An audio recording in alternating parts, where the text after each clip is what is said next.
Hello বন্ধুরা, যখন আমি ভিডিও করা বন্ধ করে দিয়েছিলাম, ঠিক আছে, তখন বাবু স্যার ঘুরতে নিয়ে গেছিলো। ওই যে দেখতে পাচ্ছ অরিজিৎ কোলে আছে, আর অনেকে গেছিলাম, প্রায় 25-30 জন মতো গেছিলাম গাড়ি ভাড়া করে।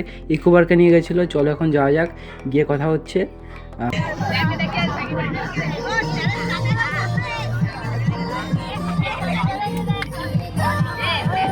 খুব মজা এসেছিলো। প্রথমে ঢুকে তারপরে সবাই অনেক কিছু খাওয়া দাওয়া এনেছিলো। প্রথমে টিফিন করবো বলে চলে গেছিলাম একটা ভালো জায়গা। চারিদিকে দেখতে পাচ্ছ প্রচুর লোক, আর আমি ফার্স্ট টাইমে গেছিলাম। আমি তো আশা করিনি এত লোক হবে। চলো, অনেক বড় জায়গা, অনেক 2-3টে বা তারও বেশি পার্টে দেখাবো। সকালে 8টা-9টার দিকে বেরিয়েছিলাম, তারপরে ওখান থেকে ডাইরেক্ট যেতে যেতে 10টা-11টা বেজে গেছিলো। চলো এবার খাওয়া যাক। বন্ধুরা দেখতে পাচ্ছ, প্রথমে আমাদের স্যালাডের সাথে সাথে পকোড়া খাওয়া হচ্ছে। আগে কলা খাওয়া হয়ে গেছে।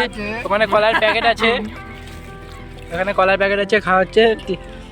দিয়ে বন্ধুরা এই যে দেখতে পাচ্ছ, ছেলেটা জ্যোতি এই এনেছিল পকোড়া, মানে 2 বাটি এনেছিল। তোমরা কি হবে আমার কাকি হবে কি হবে? আমাদের কাকি পুরো খাবি তোরা ভাই? খাবে না। স্যালাড স্যালাড স্যালাড এবার দে অর্ধেক দে। দাম খাচ্ছে বন্ধুরা। অরেঞ্জ স্যান্ডউইচ এনেছে, ওটা খাবো এখন। চলে গাইস। ওহো, সেই লাগছে।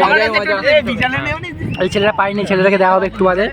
আর সবাই যে খাচ্ছে, ওটা কি ওটা খাই শোনা সেই লাগছে। টেস্ট করে দেখা যাক, রিভিউ দেবো। আরে খাদ্য বন্ধুরা ঠিকঠাক আছে, কিন্তু একটু ঝাল দরকার। ভাই আমাকেও সস দে। আর চিলি সস আছে, খেয়ে দেখি। তুই এমনি নরমাল সস খাবি না? সব খাবো। এই ওকে দুটো সসই দে। এই পার্টে এই অবধি, পরের পার্টের জন্য ওয়েট করো। আজকের মতো এইটুকু, বাই গাইস।